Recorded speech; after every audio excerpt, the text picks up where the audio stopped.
네, 안녕하세요. 장연구소의 장엘리입니다. 함께 진행을 도와줄 장유진 캐스터 자리해 주셨습니다. 어서 오세요. 네, 안녕하세요. 장유진입니다. 네, 장유진 캐스터 어떻게 연휴 동안에 좀 많이 드셨어요? 네, 그렇습니다. 티가 나나요? 아니요. 전혀 티 안 납니다. 근데 저는 티가 많이 나는 것 같아요. 아닙니다. 네, 우리 얼굴을 보면은 좀 포동포동해진 보름달처럼 네, 좀 밝아졌는데 여러분들의 자산과 포트폴리오도 이렇게 좀 풍성해졌으면 좋겠다는 마음에서 저희 장연구소 좀 준비를 해봤습니다. 오늘 전반적으로 국제유가가 상승을 하면서 또 원유 재고 건수가 감소했다라는 소식에 의해서 국제유가가 큰 변동성을 보이다 결국엔 상승 마감을 했는데 섹터별로 종목별로 좀 살펴드리도록 하겠습니다. 장유진 캐스터 어땠는지 함께 짚어주시죠. 네, 우선 3대 지수 살펴보시면 1% 내외의 상승세를 가져갔습니다. 그런데 연휴 동안 저는 참 많이 먹긴 했지만 마음이 편하지 못했던 게 정말 글로벌 증시가 출렁이는 그런 흐름을 가져갔습니다. 그랬죠. 그래서 상승세를 가져갔음에도 불구하고 지난주에 종가들을 회복하지 못한 그런 종목들이 많이 있었습니다. 우선 맵으로 살펴보시면 그래도 전반적으로 초록불을 켜내고 있는데요. 눈에 띄는 어도비나 페이스북 등의 약세 종목은 있었습니다. 이에 대해서도 잠시 후에 확인을 해보도록 하겠고요. 이어서 바 차트를 확인해 보겠습니다. 네, 바 차트를 확인해 보시면 간밤에 전 섹터가 고른 이런 상승세를 가져가는 흐름을 보였습니다. 말씀해 주신 것처럼 유가가 상승 마감을 했기 때문에 에너지 섹터가 정말 활력을 보였는데요. 평균 2% 넘는 상승세를 보이면서 가장 강한 섹터의 모습을 보였습니다. 이어서 기술주와 금융주도 골고루 상승세를 가져갔습니다. 소비순환재와 기초소재까지도 모두 1% 넘는 강세를 보였고요. 가장 약했던 헬스케어도 그래도 강보합권에서 마감하는 모습을 보였습니다. 이어서 주간 차트를 살펴보겠습니다. 네, 일간 차트하고는 정말 반대되는 그런 모습을 보여주고 있습니다. 그래서 아무래도 굉장히 하락한 그런 섹터들, 종목들이 많이 있었기 때문에 간밤에 많이 올라왔어도 주간의 낙폭을 모두 회복하지는 못하는 모습이었습니다. 네, 지금 기초소재가 가장 많이 큰 폭으로 하락했다는 주간 흐름까지 좀 살펴보셨습니다. 그렇다면 우리 종목별로 함께 좀 살펴볼 텐데요. 종목별로는 어떤 흐름을 보였는지 함께 맵을 통해서 확인을 해보시죠. 아까 앞서서 장유진 캐스터가 얘기를 해준 것처럼 군데군데 이렇게 빨간 사과처럼 이렇게 군데군데 이제 빨간 종목들이 보이고 있습니다. 어떤 종목부터 확인해볼지 가장 큰 페이스북부터 좀 살펴보면 어떨까 싶은데요. 네, 약세 종목들 먼저 확인해 보겠습니다. 먼저 페이스북입니다. 페이스북은 저희가 지난주에 인스타그램의 유해성이나 또 애플과 관련해서 계속해서 앱 정책 변경 소식이 전해지고 있습니다. 여기에 다른 대형 기술주들은 간밤에 상승을 했음에도 불구하고 페이스북은 반대로 거의 4% 가까이 주가가 떨어지는 그런 모습을 보였는데요. 정규장 거래를 343달러 선에 마쳤습니다.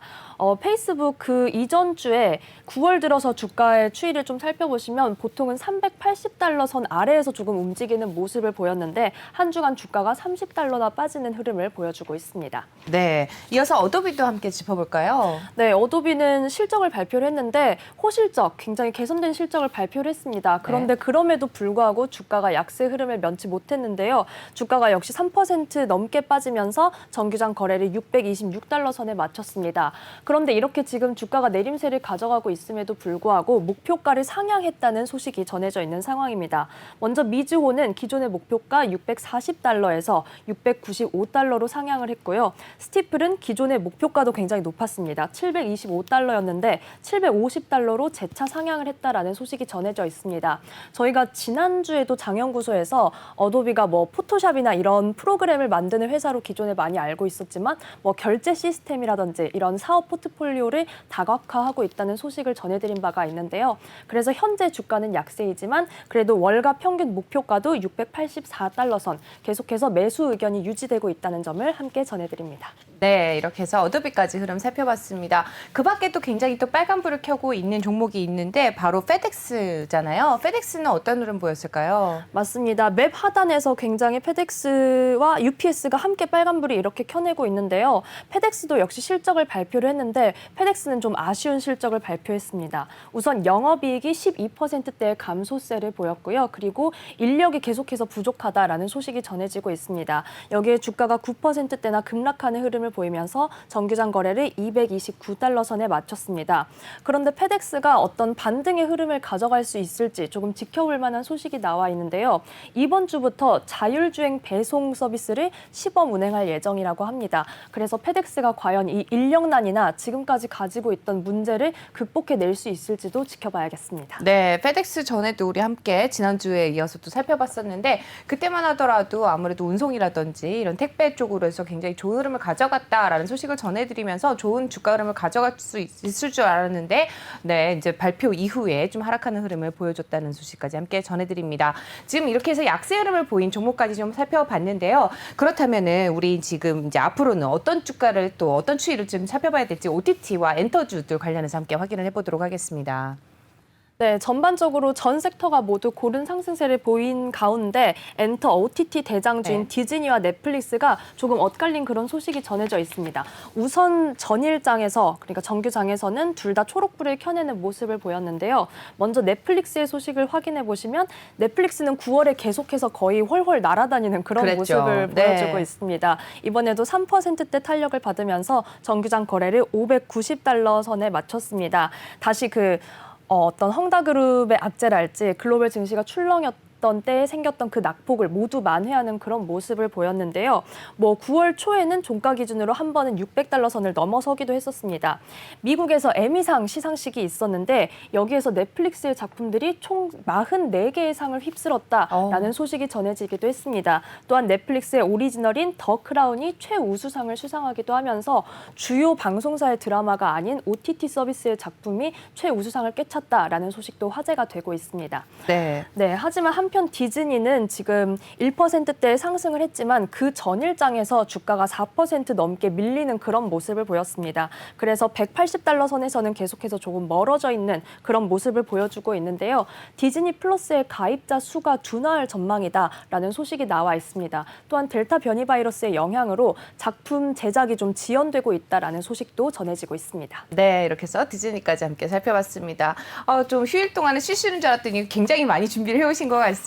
디즈니까지 주가 함께 확인을 좀 해봤는데요. 이어서 우리 또 헬스케어주도 이제 가장 큰 폭으로 다들 상승을 했는데 헬스케어주가 조금 미비한 흐름을 보여줬었습니다. 오늘은 어떤 흐름 보였는지 새벽에 마감한 헬스케어 관련주들 확인해 보도록 하죠. 네, 헬스케어는 지금 살펴보시면 하위 섹터별로도 굉장히 엇갈리는 모습을 보여주고 있습니다. 또한 이를테면 저희가 지금 코로나19 백신 기업에 대해서 말씀을 드릴 텐데 모더나와 화이자 자체도 엇갈리는 흐름을 보여주고 있습니다. 그러면서 전체 섹터 평균 상승률로는 가장 조금은 약한 그냥 강보합권에서 마감하는 그런 모습을 보였는데요. 우선 화이자와 모더나 관련해서 주목할 소식을 전해드리겠습니다. 뉴욕타임즈의 보도에 따르면 코로나19 백신 제조 기술을 공유해라라는 이런 압력이 조금 거세지고 있다라고 소식이 전해졌습니다. 전 세계적인 이런 코로나19 위기에 대응하기 위해서 화이자와 모더나, 특히 좀 모더나의 이 압력이 거세게 들어오고 있다고 하는데요. 모더나는 지금까지 세금 수십억 달러를 지원받으면서 코로나19 백신을 개발했기 때문에 이런 기술을 전 세계에 공유해서 좀 더 코로나19의 세계적인 대응 속도를 높일 필요가 있다라고 계속해서 압박이 전해지고 있습니다. 또한 여기에 이 기업들이 자발적으로 협조하지 않을 시에는 미국에서 국방 물자 생산법이 발동을 해서 지식재산권을 강제로 공유하게 하는 그런 가능성도 현재 점쳐지고 있는 상황입니다. 이어서 주가를 확인해 보시면 화이자는 우선 강보합권에서 마감을 했습니다. 정규장 거래를 43달러 선에 마쳤고요. 이어서 모더나를 확인해 보겠습니다. 모더나는 그래도 전일장에서 1%대 강세를 보였습니다. 정규장 거래를 440달러 선에 마쳤습니다. 네, 이렇게 해서 헬스케어주까지 함께 좀 짚어봤습니다. 가장 대세라고 할 수 있는 이제 파이자와 모더나 주가까지 함께 확인을 좀 해봤고요. 보험 관련주들도 또 소식이 있죠. 네, 아래 살펴보시면 이제 보험 업종들도 확인을 해보실 수가 있는데 우선 정규장에서는 소폭의 강세를 보였습니다. 그런데 또 언론에서 지금 재해 위험 분석회사 리스크 매니지먼트 솔루션의 어떤 추정 결과에 따르면 허리케인 아이다의 여파로 보험사의 손실액이 최대 440억 달러로 추산된다라고 이렇게 좀 소식이 나와 있어서 앞으로의 보험 업종 조금 살펴보셔야겠습니다. 특히 어떤 상해나 사망에 대한 건강보험뿐만 아니라 주택이나 자동차 보험사도 손실이 굉장히 클 것으로 예상되고 있다라는 소식이 언론에 전해져 있습니다.